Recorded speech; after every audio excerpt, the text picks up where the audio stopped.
할렐루야. 주님의 은혜와 평안이 여러분과 또 여러분의 가정 가운데 함께 하시기를 기원합니다. 중앙 아메리카에 있는 과테말라, 그곳에서 이제 버스로 한 4시간 정도 떨어진 곳에 알모론가라는 한 마을이 있습니다. 이 마을은 몹시 가난한 마을이고 또 많은 죄악으로 가득한 마을이었습니다. 대부분의 성인 남성들은 알코올 중독자였고 주변에는 너무나 많은 폭력과 마약, 그리고 죄악과 매춘과 우상으로 가득한 죄악의 도시였습니다. 그곳에 있는 감옥은 늘 죄수들로 가득 차 있었습니다. 이러다 보니까 어린 아이들은 제대로 된 교육을 받지 못하고 늘 죄악에 노출된 채 성장할 수밖에 없었습니다. 이러한 곳에 한 목사님이 부임하셨습니다. 이곳 출신 목사님이신 마리아노 목사님이 부임하시면서 매일마다 이 도시를 놓고 금식하며 기도했습니다. 특별히 역대하 7장 14절, 내 이름으로 일컫는 내 백성이 그들의 악한 길에서 떠나 스스로 낮추고 기도하여 내 얼굴을 찾으면 내가 하늘에서 듣고 그들의 죄를 사하고 그들의 땅을 고칠지라. 그들의 땅을 고칠지라, 이 땅을 고칠지라, 이 말씀을 붙잡고서 매일마다 금식하며 기도하셨습니다. 기도하면 모든 일이 잘 풀릴 줄 알았지만은 오히려 기도하는 가운데 너무나 많은 위협을 당하셨습니다. 많은 마을 불량배들이 목사님이 예배할 때마다 예배당에 달려와서 방해하고 수많은 협박과 생명의 위협을 가했습니다. 심지어 목사님을 납치해 가서 심한 폭력을 행하고 풀어주기도 했습니다. 하지만 마리아노 목사님은 기도를 멈추지 않고 계속해서 금식하며 기도했습니다. 그러자 시간이 지나면서 마을이 변하기 시작했습니다. 한 사람씩 교회에 오면서 예수님을 영접하고 신앙생활을 하기 시작했습니다. 그러다 보니까 점점 많은 사람들이 예배를 드리게 되었고 그 마을의 범죄율이 급격히 떨어지기 시작했습니다. 술집들도 하나둘씩 문을 닫기 시작했고 사람들이 드디어 일하기 시작했습니다. 시간이 더 많이 지나자 마을의 90% 이상의 사람들이 교회에 나와 출석하면서 신앙생활을 하게 됐고, 그리고 많은 술집들이 문을 닫고 몇 개 남지 않았습니다. 그동안 죄수들로 가득했던 감옥 4곳은 다 폐쇄하고 그 감옥 건물은 사람들의 모이는 마을회관 같은, 결혼식과 같은, 또 행정을 하는 그런 청소 같은 곳이 되어서 사람들에게 귀하게 쓰이게 되었습니다. 마을이 변하게 된 것이지요. 저주받았던 동네에서, 죄악의 동네에서 이제는 축복의 동네, 믿음의 동네로 바뀌기 시작했습니다. 그래서 수많은 사람들이, 과테말라의 수많은 사람들이 정말 그런 것인가 하면서 확인하기 위해 몰려들었고, 또 수많은 목회자들과 사역자들이 이곳에서 알모론가에서 신앙 훈련을 받았습니다. 이 모든 것이 한 목사님의 기도로 시작했습니다. 그리고 많은 사람들이 함께 기도하면서 하나님의 놀라운 역사가 일어나 그 도시에 승리가 이루어진 것이죠. 하나님께서는 진실로 기도하는 자들의 기도 가운데 함께 하시며 응답해 주십니다. 무너진 도시 하나님께서 회복시켜 주시고 무너진 인생을 다시 일으켜 세워 주십니다. 지금 당장에는 그것이 눈에 보이지 않지만은 시간이 지나면 하나님의 그 손길이 그곳 가운데 나타나고 사람들이 목격하게 되는 것이지요. 2024년 한 해 동안 우리는 깨어 기도하라라는 표어로 열심히 우린 기도했습니다. 우리는 기도로 시작하고 기도로 승리하고 기도로 축복하면서 우리는 한 해 동안 기도하며 보냈습니다. 사랑하는 성도 여러분, 여러분은 2024년 무엇을 하나님께 기도하셨습니까? 그리고 여러분은 어떠한 응답을 받으셨습니까? 오늘 여러분과 함께 나눌 말씀은 시편 145편입니다. 시편 145편은 시편 138편부터 시작되는 다윗의 시편 중에 마지막 부분입니다. 특별히 이 부분에서는 다윗 왕이 하나님을 왕으로 높이며 하나님께서 하신 일, 위대하신 일, 그리고 하나님께서 베푸신 은혜와 긍휼을 찬양하는 내용들이 담겨져 있습니다. 오늘 본문 1절에 이렇게 시작합니다. 왕이신 나의 하나님이여, 내가 주를 높이고 영원히 주의 이름을 송축하리이다. 왕이신 나의 하나님, 하나님의 그 위대하심, 그리고 하나님의 그 은혜로우심과 긍휼하심, 하나님께서 행하신 그 위대하심을 찬양하고 또 하나님께서 베푸신 은혜로우심과 긍휼하심을 찬양하는 장면이 오늘 본문 앞부분 1절부터 10절까지 내용이 이어집니다. 뒷부분에 이어지는 후반부 11절부터 이제 21절까지에 있는 내용은 하나님께서 우리의 인생을 어떻게 돌보시는지를 고백하며 찬양하는 내용이 담겨져 있습니다. 오늘 여러분과 함께 나누고자 하는 말씀이 이 후반부에 있는 내용입니다. 하나님께서 어떻게 우리의 인생들을 돌보시면서 은혜를 베푸시는지에 대해 여러분과 함께 나눠보고자 합니다. 특별히 올해 2024년도 우리가 정말 기도 중점의 해를 가지면서 기도하는 가운데 하나님께서 어떻게 응답하셨고 또 돌보셨는지를 나눠보고자 합니다. 그래서 오늘 본문의 중심 구절인 18절을 우리가 함께 한 목소리로 읽도록 하겠습니다. 여호와께서는 자기에게 간구하는 모든 자, 곧 진실하게 간구하는 모든 자에게 가까이 하시는도다. 하나님께서는 하나님께 간구하는 모든 자, 하나님께 기도하는 모든 자, 그런데 어떻게 기도한다라고 나와 있습니까? 진실하게 간구하는 자, 진실하게 기도하는 자. 진실하게 기도하는 것이 무엇인지 우리가 알아야 되겠죠. 진실하게 기도하는 것은 우리가 하나님을 신뢰하는 마음으로 기도하는 것, 그리고 하나님을 경외하는 마음으로 기도하는 것, 하나님을 사랑하는 마음으로 기도하는 것입니다. 이렇게 하나님께 진실한 마음으로 기도하는 자에게 하나님께서 어떻게 응답하시냐? 18절 후반부에 이렇게 말합니다. 가까이 하시는도다. 가까이 하시는도다. 하나님께 진실하게 기도하는 자에게 하나님께서는 가까이 하신다라고 말씀하십니다. 이것을 좀 더 자세하게 풀어 쓴 그 다음 구절 19절에서는 이렇게 말합니다. 그는 자기를 경외하는 자들의 소원을 이루시며 또 그들의 부르짖음을 들으사 구원하시리로다. 하나님께서는 자기를 경외하는 자, 하나님을 경외하는 자, 진실하게 기도하는 자의 그 소원을 이루어 주시며 그들의 부르짖음, 기도에 응답하시며 구원하신다라고 말씀해 주십니다. 진실되게 기도하는 자, 하나님을 경외하며 진실되게 기도하는 자의 기도에 응답하시며 하나님께서 가까이 가시어 그들을 구원해 주신다라는 거죠. 2024년 우리가 이렇게 기도하지 않았습니까? 우리가 하나님 앞에 진실되게 기도했습니다. 우리는 하나님을 신뢰하며 또 하나님을 경외하며 무엇보다 하나님을 사랑하며 우리는 기도해 왔습니다. 이러한 기도 가운데 우리는 함께 모여서 기도에 대해서 배웠고 또 우리는 함께 모여서 뜨겁게 기도하였고 또 무슨 일이 시작되든지 우리는 기도로 시작하며 또 무슨 일을 만나든지 우리는 그 상황 가운데 기도했습니다. 믿음으로 기도했습니다. 그리고 믿음으로 나아갔습니다. 이렇게 우리는 2024년 진실되게 기도하면서 보내왔습니다. 이러한 가운데 하나님께서 우리에게 어떻게 응답하셨느냐? 오늘 본문에서는 하나님께서 우리에게 가까이 하셨다. 우리에게 가까이 하셨다. 그럼 우리에게 가까이 하셔서 어떤 일을 하셨는지 오늘 이것에 대해서 함께 나눠보고자 합니다. 첫 번째는 우리가 넘어졌을 때에 하나님께서 우리를 붙들어 일으켜 주셨습니다.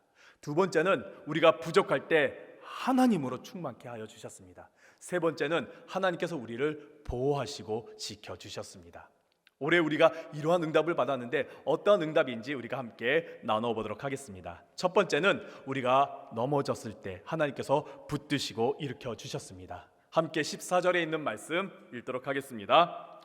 여호와께서는 모든 넘어진 자들을 붙드시며 비굴한 자들을 일으키시는도다. 하나님께서는 넘어진 자들 그리고 비굴한 자들을 붙들어 일으켜 주신다라고 말씀하십니다. 여기서 넘어진 자라는 것은 세상 가운데서 흔들려 실패하고 무너진 자들을 말하고 있습니다. 질병과 상처와 연약함으로 말미암아 몸과 마음이 무너진 자, 극심한 슬픔과 절망으로 말미암아 그 억장이 무너져 버린 자, 그리고 실수와 실패로 말미암아 그 삶이 무너져 버린 자, 특별히 다시 일어날 힘이 없어 일어나지 못한 자들을 말하고 있습니다. 다시 일어날 힘이 없는 자들입니다. 다시 일어나고 싶지만은 깊은 절망에 빠져서 디딜 힘조차 디딜 땅조차 없는 절망에 빠진 자들, 넘어진 자들입니다. 그리고 비굴한 자들이란 부정적인 의미로 힘과 권력 앞에서 비겁하게 굽힌 자들을 말하고 있는 것이 아닙니다. 강한 힘에 억눌려 짓눌려 굽혀진 자들을 말합니다. 마치 패배한 것처럼 포로처럼 잡혀가 굽어진 자들을 말하고 있습니다. 어떠한 자들일까요? 돈에 짓눌린 자들, 그리고 강한 권력과 힘 앞에 짓눌린 자들, 어쩔 수 없이 눌려 굽혀져 버린 자들입니다. 올해 우리에게 이러한 일들은 없었습니까? 우리가 넘어진 적은 없었습니까? 아니면은 우리도 짓눌린 적은 없었습니까? 올해 여러분 힘들었던 적은 없으셨는지요? 하지만 우리가 하나님께 기도했을 때 하나님께서는 어떻게 하셨습니까? 오늘 본문 말씀에 하나님께서는 우리를 붙드시고 일으켜 주셨다라고 말씀해 주십니다. 내가 넘어졌을 때, 내가 주저앉았을 때 하나님께서는 외면하지 않으시고 우리 가까이 오셔서 우리를 붙잡아 주시고 우리를 일으켜 세워 주셨습니다. 하나님의 손으로 우리를 일으켜 세워 주셨습니다. 세상은 이렇게 말합니다. 하늘은 스스로 돕는 자를 돕는다라고요. 그 말의 뜻은 무엇입니까? 넘어졌을 때, 주저앉았을 때 일어나려고 바득바득 노력해야지만이 하늘이 감동해갖고 너를 일으켜준다라는 것이지요. 자신이 열심히 노력해야지만이 신이 인정해서 복을 준다라는 말입니다. 하지만 성경은 그렇게 말하지 않습니다. 성경은 스스로 도울 힘과 능력이 없는 자일지라도 하나님께서 그들에게 먼저 다가가셔서 위로해 주시고 함께 하시고 가까이 하시고 일으켜 세워 주십니다. 내가 무력하고 내가 볼품없고 내가 아무것도 할 수 없을지라도 하나님께서는 은혜로 사랑으로 다가와 붙들어 일으켜 주십니다. 그것도 하나님의 손으로요. 1986년 뉴욕 마라톤 대회에서 각광받은 선수가 있습니다. 놀라운 성적으로 1등으로 들어온 선수가 아니라요, 맨 마지막 꼴찌로, 그것도 19,413등으로 들어온 선수입니다. 밥 윌랜드라는 선수입니다. 그가 얼마 만에 들어왔냐면요, 장장 사흘 만에 4일 만에 들어왔습니다. 그는 월남전에서 두 다리를 잃은 사람입니다. 원래 의무병으로 참전했기 때문에 전투 현장과는 좀 멀리 떨어져 있던 사람입니다. 사람들을 돌보고요, 또 사람들을 치료했던 의무병이었습니다. 그리고 크리스찬이다 보니까 그 월남전에서 베트남 사람들이 아파하거나 질병에 걸렸을 때 도와주고 치료해 주었던 사람입니다. 그런데 한참 전쟁이 일었을 때, 포탄이 날아다니고 있을 때에 저 멀리에서 한 병사가 신음하고 쓰러져 있다 보니까 그를 고치고자 달려가다가 그만 지뢰를 밟아서 두 다리를 완전히 잃어버리고 말았습니다. 그렇게 두 다리를 잃어서 절망할 수 있었지만은 그는 이렇게 고백합니다. 내가 두 다리를 잃었을 때에 유일하게 하나님만이 나의 곁에 계셨습니다. 그리고 하나님은 나의 두 팔을 남겨두셨습니다. 이후 그는 두 팔을 가지고 마라톤 대회에 참여하면서 그 마라톤을 완주하기 시작했습니다. 그리고 미국 전역을 횡단하면서 그 두 팔로 횡단하면서 많은 사람들에게 용기를 주고 또 희망을 주었습니다. 그는 크리스천이었기 때문에 많은 교회에 다니면서 간증하면서 사람들에게 이렇게 말합니다. 나는 두 다리를 잃어서 넘어졌지만은 하나님의 손이 나의 인생을 일으켜 세워주셨습니다. 우리가 더 이상 일어날 힘이 없고 또 일어날 수 없을지라도 하나님의 손이 나를 붙드십니다. 그리고 나를 일으켜 세워주십니다.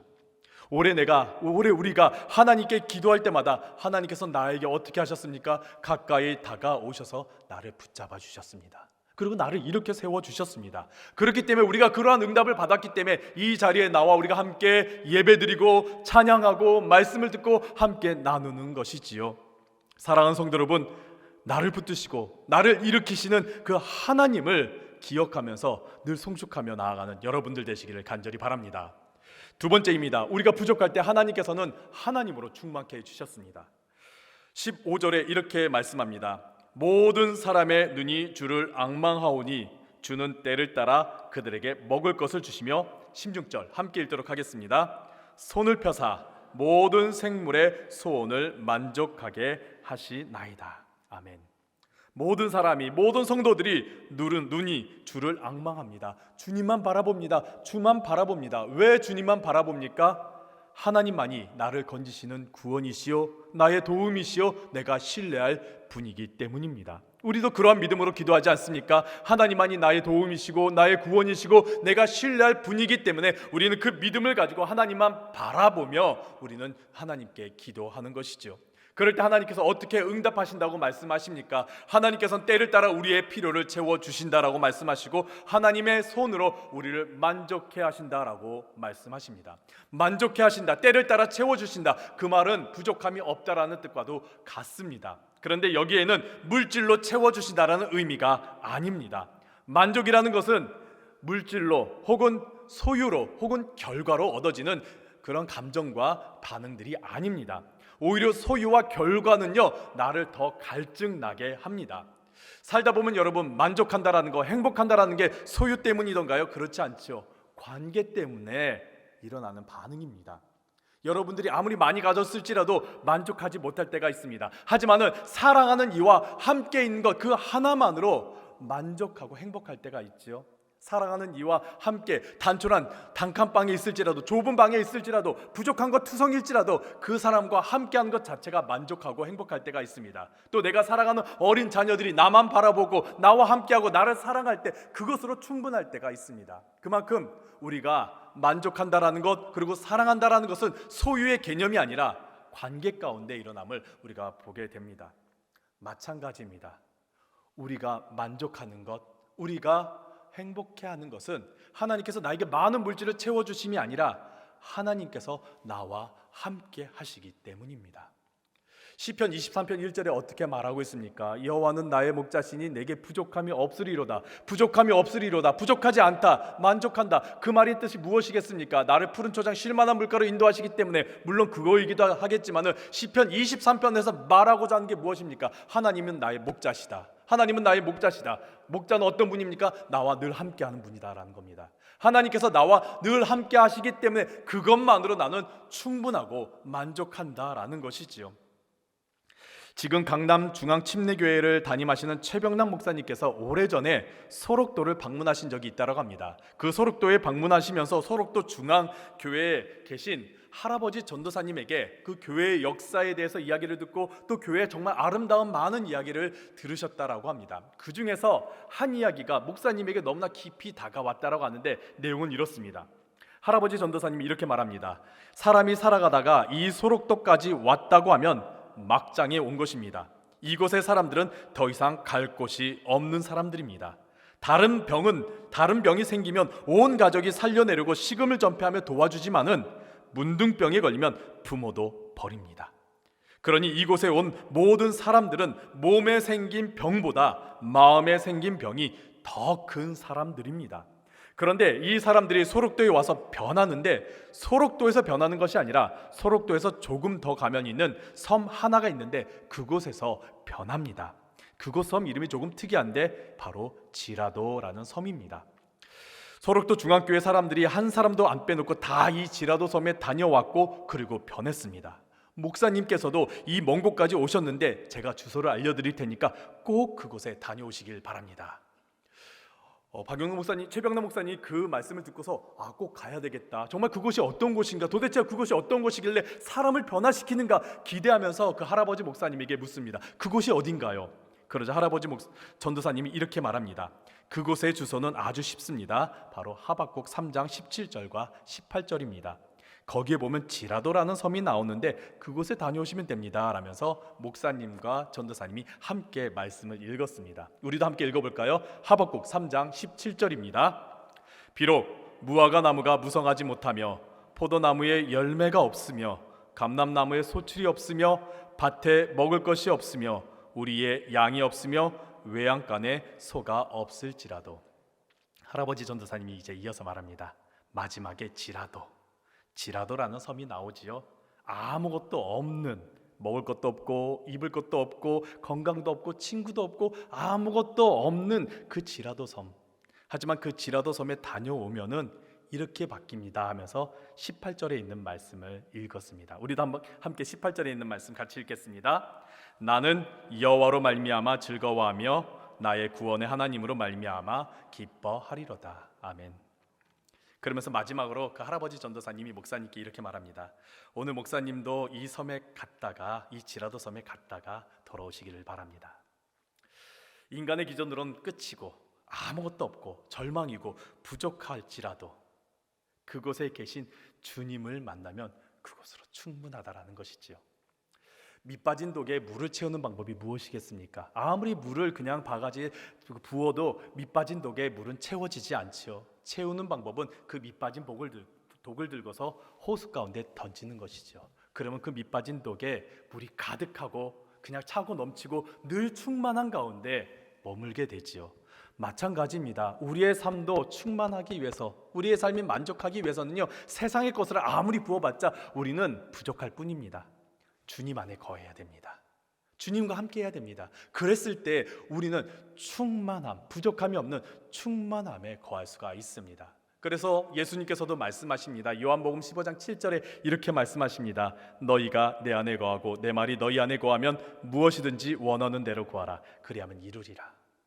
그곳에 있으면, 주님 안에 거하면은 무엇이든지 이루어진다, 충만해진다라는 것입니다. 올해 2024년 우리는 기도하며 주님 안에 거했습니다. 우리는 주님 안에 거하면서 충만하고자 했습니다. 그러다 보니까 다른 해보다 우리는 슬픔보다는 더 기뻤던 것 같습니다. 근심보다는 우리의 입술에 더 많은 찬양이 있었던 것 같습니다. 사랑하는 성도 여러분, 주님 안에 거하시기를 간절히 바랍니다. 주님께 기도하면서 주님 안에 거하시면서 그 주님의 충만하신 가운데 늘 만족하면서 살아가시기를 간절히 바랍니다. 세 번째입니다. 주님은 우리를 보호해 주시고 지켜 주십니다. 우리 함께 20절에 있는 말씀 함께 읽도록 하겠습니다. 여호와께서 자기를 사랑하시는 자들은 다 보호하시고 악인들은 다 멸하시리로다. 아멘. 하나님께서는 하나님을 사랑하는 자를 보호해 주시고 악들로부터 지켜 주신다라고 말씀하십니다. 여기서 보호하다는 말은 히브리어로 샤마르라는 단어를 사용하는데, 보호하다, 지키다, 그리고 울타리를 치다라는 그런 의미를 가지고 있습니다. 울타리를 치면서 하나님께서 우리를 파수꾼과 같이 지켜보시면서 우리를 지켜주신다라는 겁니다. 특별히 이 말 앞에, 보호하신다 말 앞에는 이 말이 있죠. 하나님을 사랑하는 자. 하나님을 사랑하는 자는 어떠한 자들입니까? 구약에 있는 말씀을 보면 하나님을 사랑하는 자는 하나님의 말씀을 지키는 자, 하나님의 말씀을 사모하는 자, 하나님의 말씀을 따르는 자들입니다. 하나님의 말씀을 따르고 하나님의 말씀을 지키는 자, 이런 자들을 하나님께서 보호하여 주시고 지켜주신다라는 겁니다. 세계 제2차 대전이 끝난 그 일본 사회에 참으로 어수선했습니다. 그때에 도모다카 시모지라는 한 청년이 사형 선고를 받고 말았습니다. 그는 사형수로 북해도에 있는 탄광촌에 가서 고된 노동을 하면서 노동한 날만큼 사형 날짜가 미루어졌습니다. 그러던 어느 날 이러한 시모지에게 한 사람이 면회를 왔습니다. 자신의 어머니였습니다. 칠순이 넘은 어머니가 먼 길을 일주일 동안 걷고 걸어서 겨우겨우 찾아오셨던 것이지요. 그런 어머니를 좀 반갑게 맞아드려야 되는데 시모지는 고함을 치면서 어머니에게 왜 왔냐고 막 타박을 합니다. 그러자 어머니가 이렇게 말합니다. 그래, 내가 금방 돌아갈게. 그러나 이것 좀 받아주라고. 그러면서 보따리 하나를 내밉니다. 보따리를 풀어보니까 그곳에는 생필품과 함께 성경책 한 권이 들어져 있었습니다. 성경책을 보는 순간 이 할망구 예수쟁이가 됐나 보다 하면서 성경책을 던져버린 것이죠. 그리고 시간이 지나자 그 성경책을 같은 방을 쓰고 있던 죄수들이 한 장씩 찢으면서 담배를 말기 시작한 것입니다. 그 모습을 본 시모지는 마음이 좀 불편했습니다. 그래도 어머니가 갖고 온 건데 저게 담배 피는 그냥 종이로 쓰이는 게 불편해갖고 성경책을 다시 가져와서 읽기 시작했습니다. 도대체 뭔 내용인가 하면서 읽기 시작하니까 한 번 시작된 것이 놓지를 못하면서 계속 읽게 된 것입니다. 그러면서 어느 날 이제 석탄을 캐기 위해서 이제 탄광촌에 들어가 석탄을 캐고서 휴식 시간에 이제 나와서 다시 성경을 읽기 시작했습니다. 근데 성경을 읽는 도중에 갑자기 쾅 하는 소리가 나더니 그 탄광이 갱도가 무너져 버린 것이지요. 방금 전까지 일했던 갱도였던 것입니다. 그것이 무너지면서 그곳에 있던 30여 명의 동료들은 다 죽고 말았습니다. 그런 상황에 울부짖으면서 힘들어하는 가운데 내가 하나님께 구원받았구나, 하나님의 말씀으로 말미암아 내가 구원받았구나 하는 것을 알게 되면서 변하기 시작했습니다. 완전한 그리스도인으로 변했습니다. 그리고서 5년이 지난 뒤에 최고의 모범수로 특별 사명을 받아 출소하게 된 것이죠. 하나님께 받은 이 생명을 헛되게 쓸 수 없기에 그는 완전히 변하면서 새로운 사람으로 살기 시작했습니다. 그래서 그 이후에 77세 때 세상을 떠날 때까지 수많은 중고등학교를 세우고 고아원을 세우며 정말 열심히 사람들을 돕는 삶을 살아갔습니다. 하나님께서는 우리를 지켜주시고 보호해 주십니다. 그리고 우리를 돌보시면서 우리의 인생을 완성해 나아가 주십니다. 올해 2024년 우리 기도 중점의 한 해를 보내면서 우리는 하나님만 바라보고 하나님을 신뢰하는 마음으로, 그 믿음으로 우리는 기도해 왔습니다. 우리는 그냥 기도해 왔다고 생각할지 몰라도 우리는 믿음을 가지고 하나님만 바라보고 신뢰하면서 우리는 기도해 왔습니다. 그러면서 우리는 주님 안에 거하였고 주님으로 충만한 삶을 살아갔습니다. 주님의 돌보심, 그리고 주님의 보호하심, 또 주님께서 일으켜 주심으로 우리는 그 은혜와 함께 하나님 가까이 오신 나의 주님과 가까이 하며 살아왔습니다. 우리는 이러한 은혜와 응답을 받아왔던 것이지요. 우리는 지금 당장 이것이 보이지 않을지도 모르지만은 시간이 흐르면서 점점 명확하게 보여질 것입니다. 우린 이러한 은혜와 응답을 받으며 여기까지 왔습니다. 그렇다면 우리가 해야 할 것은 무엇일까요? 오늘 본문의 마지막 구절 21절에 있는 말씀을 우리가 마음에 새기며 나아가시기를 간절히 바랍니다. 우리 함께 21절 함께 읽도록 하겠습니다. 내 입이 여호와의 영예를 말하며 모든 육체가 그의 거룩하신 이름을 영원히 손축할지로다. 아멘. 하나님을 늘 하나님을 늘 찬양하며 살아가는 여러분들 되시기를 간절히 바랍니다. 하나님께서 내게 베푸신 은혜, 내게 베푸신 많은 사랑, 또 하나님의 그 응답들을 우리가 고백하고 세상에 선포하고 세상에 알리면서 하나님을 늘 찬양하며 살아가시는 여러분들 되시기를 간절히 바랍니다.